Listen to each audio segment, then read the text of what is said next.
সোজা হাঁটতে দেন, সোজা হাঁটতে দেন।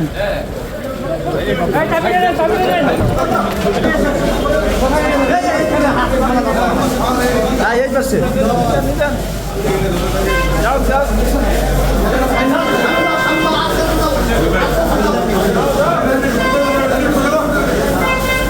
পঞ্চগড় জেলা ছাত্রলীগের সাবেক সভাপতি আবু হাসান নোমান, সে নিষিদ্ধ সংগঠন ছাত্রলীগের সভাপতি, তাকে গোপন সংবাদের ভিত্তিতে নীলফামারী সদর থানা এলাকা হতে র্যাবের সহায়তায় 27 তারিখ অর্থাৎ গত রাত 1টার দিকে আটক করা হয়।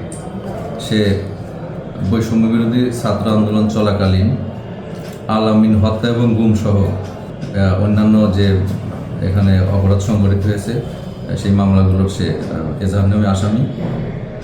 তাকে হত্যা মামলায় আদালতে উপস্থাপন করা হয়েছে।